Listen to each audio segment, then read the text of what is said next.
Today on the Morning Edition, it's not time to panic, but there is cause for concern, experts say, as measles was found in Anchorage wastewater.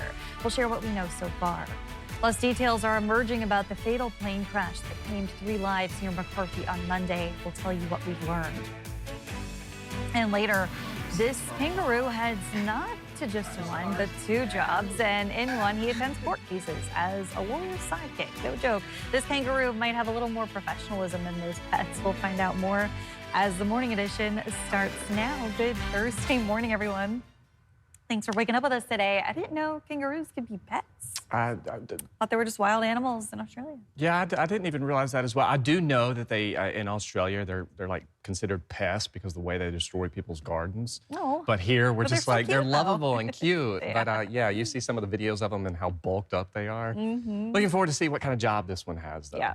Well, we got some sunshine today across South Central. We are waking up this morning, though, to some cloud coverage that did move in through the overnight hours. Another beautiful day to be expected. In fact, as we close out July, we are going to continue to hold on to a stretch of some sunshine. 57 is where we're currently sitting at here in Anchorage. You can see across the rest of the region, those temperatures holding in the 40s and the 50s.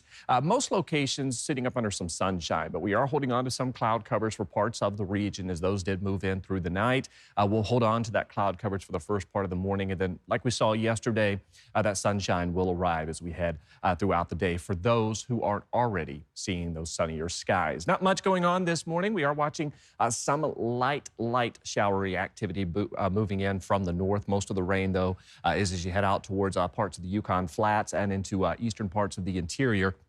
This comes from that frontal system that's dropping south out of the slope, and that is going to lead to slightly cooler conditions for parts of the interior today as cloud coverage will remain. But we'll still see temperatures chasing 70 degrees. You can see for Fairbanks, as we are expected to largely stay on the dry side for you. Most of that rain stays to the north and east of Fairbanks, but you see those temperatures do warm into the mid to upper 60s as we head throughout the afternoon hours. With an outside chance, we'll see southern parts of the interior warming into the lower 70s. We've got ongoing quiet weather for many areas of the state. High pressure set to continue to lead to warmer conditions as we close out this week and welcome in the weekend. Decent chance we are going to see some 80s popping up in the interior, while some mid-70s will be possible across South Central. Now, later in the show, how summer has fared so far as we close out July and welcome in August. August is our last month of meteorological summer because September 1st starts meteorological fall. So we'll have the latest on that coming up later in the show. But enjoy the beautiful conditions we've got through the rest of this week. I'll have more on that in that 7-day coming up. At least one person, but maybe several people with measles were in the Anchorage sewer shed catchment area between around July 7th through the 14th. According to the CDC, there are now more measles infections in the U.S. in 2026 than in the past 35 years. Now an urgent warning for Alaskans. The state recently issued an alert because the virus was detected in Anchorage municipal wastewater samples returned from 4 separate days in the month of July showed traces of the measles virus, which officials say is an early warning signal. At least one case of measles might be in the community. Joe Alga tells us that while there are 0 officially diagnosed active clinical patients in the last month, there is still cause for concern.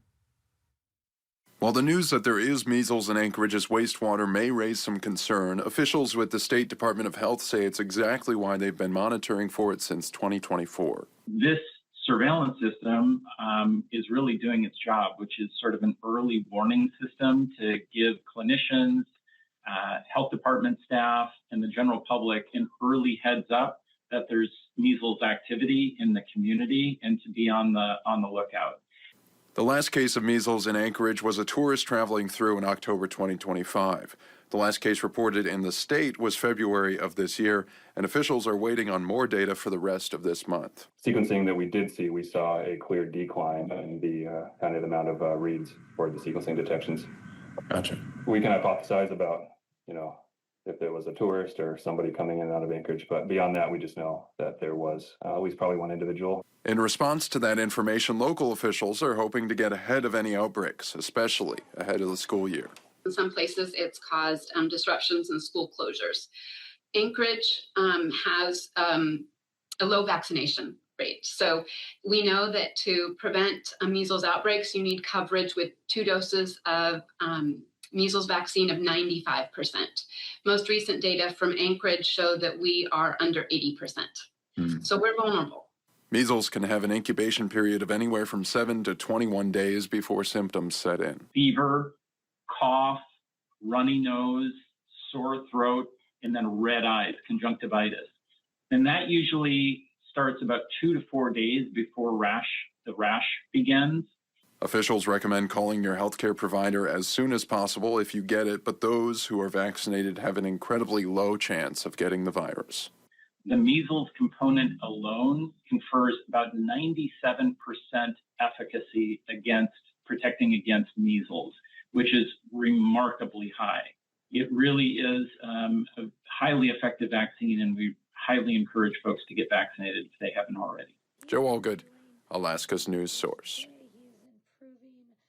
To reiterate, measles symptoms appear 7 to 14 days after exposure and typically begin with a runny nose, fever, and cough before the classic rash and high fever develop. If you have symptoms, call your doctor's office before walking in. This allows the facility to isolate you so other patients are not exposed.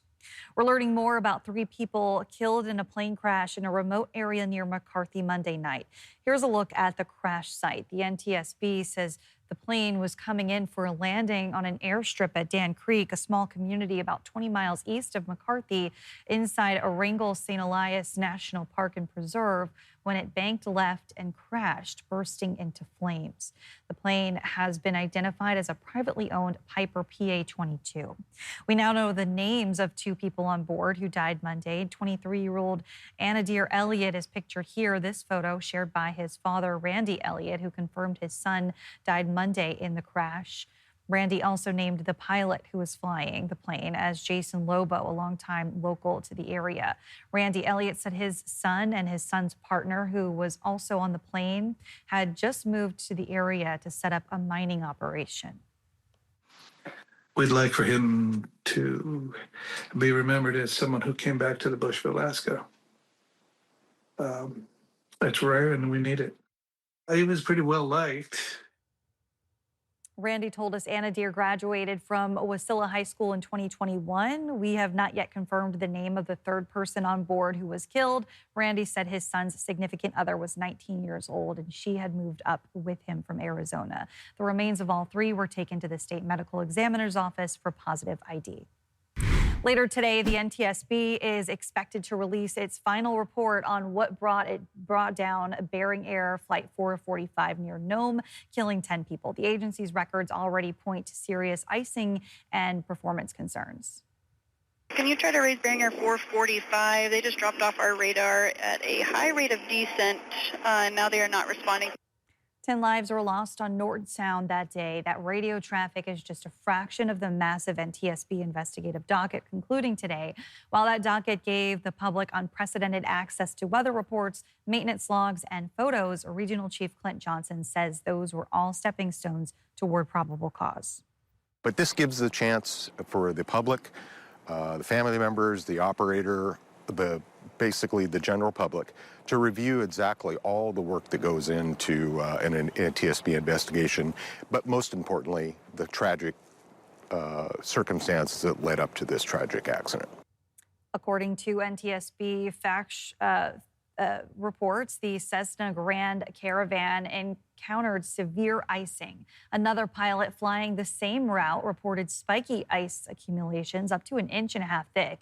Investigators also found the plane was overweight, nearly 1,000 pounds past the safe limit for icing conditions, with significantly more fuel on board than the pilot reported. Its speed eventually dropped to 52 knots, well below safe speed limits, before plummeting to the sea ice. Following the crash, Bering Air has since implemented new pre-departure safety checks. Our investigative team will dig into the final report today with updates on our website and mobile app.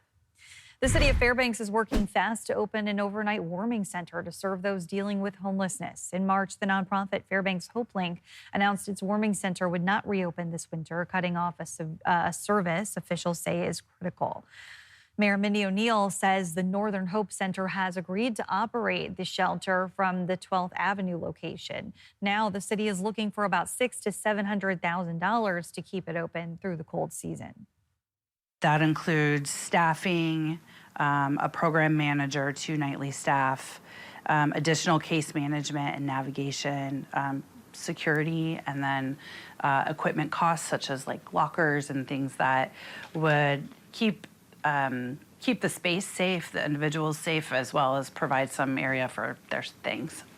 O'Neill says she's confident the warming center could open by October 1st and stay open until March or April, depending on the weather.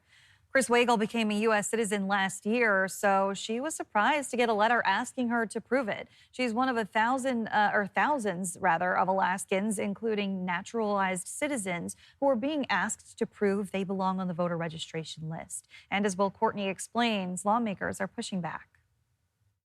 Weeks ago, thousands in the state received a letter asking them to verify their citizenship. Elections Director Carol Beecher said the division deactivated the registration of more than 3,000 voters. We received a large number of individuals had been indicated as non-citizens. But some of them are. I really laughed out loud because I thought this was very ridiculous, especially since the letter just had a checkbox. What kind of verification is that? On Wednesday, 20 lawmakers came out against that push, signing a letter calling the move illegal and based on inaccurate data. Beecher told lawmakers weeks ago the high numbers likely came from outdated records. The Elections Division says those who got the letter are still able to vote, but lawmakers say the confusion itself is the problem. So for the most part, there's no reason for people to think their votes won't be counted. Representative Kai Holland helped write that letter, and while he isn't concerned that votes won't count, he is worried it could curb voter turnout. As we've already done so much to give people reason to doubt the integrity of our election, to doubt the quality of the roll and their participation. At this, to me, was just adding more doubt into something where we've been sharing what I think are kind of spurious claims and accusations. The Elections Division said Wednesday they plan to respond to the letter. That after we filed a public records request on Monday seeking more documents on the letter. Will Courtney, Alaska's news source. Still ahead today on the Morning Edition, one question that pops up a lot when people are looking to start a garden or just wanting a healthy natural yard is what to plant and what to pull. We'll show you one great way to answer some questions. We'll join Danny Tompkins at the Campbell Creek Gardens coming up. Still holding on to a stretch of sunny and warm conditions across a vast majority of the state as we chase some 70s and 80s this week. I'll have more on that, but first at sunrise, 5:27 in Anchorage, 4:45 in Juneau. Your full forecast is next. Welcome back in. It's been a minute since we checked on the bears at Katmai National Park, and it's a wide view there, but we do have a few that are out this morning, Aaron. Looks like we got a skinny one there. He's got a little bit of fattening up to do before October rolls around. Got to catch more of that salmon before Fat Bear Week. Yeah, certainly looking forward to that. And I know many are looking forward to those warmer conditions, and the rest of this week certainly going to provide some of that. With that said, this year certainly has been a chilly one across a good portion of the state. Here in Anchorage, we've seen practically every single month with below seasonal conditions. June was an exception, as we did end the month just about a half a degree above what we typically see. But our average temperature this year is just around 34 degrees, which year to date is the 11th coldest year on record, and it's the coldest since 1999. And you can see as we went through the first portion of this year, you can see that most locations or most months certainly did see those below average conditions. March was certainly well below average. And then you can see as we went into this July, we're sitting just about 3 degrees below where we typically should be for this time of year. And we are tapping into some of those warmer conditions, which will carry us through the rest of this month. We've got 20s along the slope, 40s and 50s elsewhere across the state. So we still got some of those chillier mornings, or at least cooler mornings, but we will rebound quite nicely into the afternoon. We've got that frontal system that's dropping south out of the Brooks Range. That is keeping some light rain showers with parts of the interior this morning.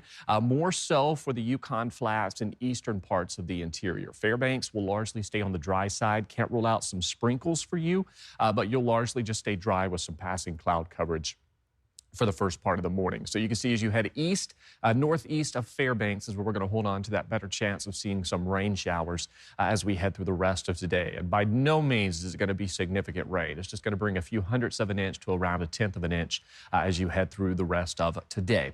Then our main story as we close out this month is that ridge of high pressure that's going to settle in across the state. Now, the ridge itself, the extent of that strongness of the ridge is out over the Aleutians, but we will see some of it beginning to infiltrate mainland Alaska, and that is going to continue to lead to some of these quieter conditions as we head through the close of this month. So you can see temperatures today, 60s and some 70s as you head across a good portion of the state. Now, out west and along the slope, we are going to continue to hold on to some cooler conditions, but beyond today, temperatures do warm. We've got cooler conditions out west, largely due to that cloud coverage as well as that frontal passage. But we will see again the return to some 60s for coastal western parts of the Alaska as we head through the next couple of days. You can see for Fairbanks, though, those temperatures mid to upper 70s, possibly some 80s as we close out this month and welcome in the weekend. So get outside and enjoy this warmer weather that we do have heading our way. We will be watching early next week. You can see Monday and Tuesday a chance for some rain showers. As a result of that, we are backing off those temperatures by a few degrees. Still expecting some nice weather, but we will see a chance for some rain showers early next week. We're also going to be watching a chance for some early morning or early week showers for South Central and Anchorage as well. Next week, I'll have more on that for you coming up in the next full forecast. But hey, the rest of this week, certainly shaping up to be nice. Get outside. July ending on a sunny note. We love that. Thanks, Aaron. Well, if you've ever wanted a home garden, it can be intimidating to know where to start. This week, the Alaska Native Plant Society held a wildflower garden workshop for people of all skill levels. Danny Tompkins joins us from Campbell Creek Science Center. Good morning, Danny. Good morning, Kristen. Many of the plants in this garden are actually native to Alaska. You can see they're labeled with these little black plaques around the garden. And volunteers this week are making sure that it stays in those native plants. We'll take a look at what that workshop looked like. We'd like to remove them. Invasive plants are quietly crowding out Alaska's native species. We don't want them stealing all the nutrients from the soil and spreading their seeds in the flower beds. And this week's group leader, Ginger May, is on a mission to stop it. There is a big problem with invasive plants crowding out native plants. And the animals have not evolved with those plants, and so they may not provide the right kind of food or shelter for those animals. For first-time volunteer Serena Williams, that hit close to home. Sometimes I'll go to a nursery, this is controversial, but I'll see something that looks really nice, and then somebody will tell me later, that's invasive, and I'll go, oh, glad I didn't buy it, right? So this kind of information is really helpful. In just minutes, she was already rethinking what grows in her own yard. I've already, in just the first 10 minutes I've been here, learned a lot about like what I should be pulling, what I should be allowing to grow, but not overgrow, and then what things, I should allow to flourish. Skills anyone can learn and take home. Serena says that she plans to put what she learned at work in her own garden. And many of these plants you see here are lining those Anchorage roadways and trails. Now, there are more workshops coming up. There's one on Friday to learn more about the native grasses here in Anchorage, and that is a free workshop. Now, Kristen, do you have a favorite Alaska wildflower? I love the fireweed. I love seeing it this time of year up against the mountains and the backdrop of just like stunning sunny skies that we're having right now. So, but I've never really had a green thumb myself, but maybe I'll check out one of these gardening classes. Thanks, Danny. Thanks for listening to our podcast. Click subscribe so you can get the latest podcasts from Alaska's news source automatically. And stay up to date with breaking news and in-depth reporting. Available for free 24/7 with the Alaska's news source app.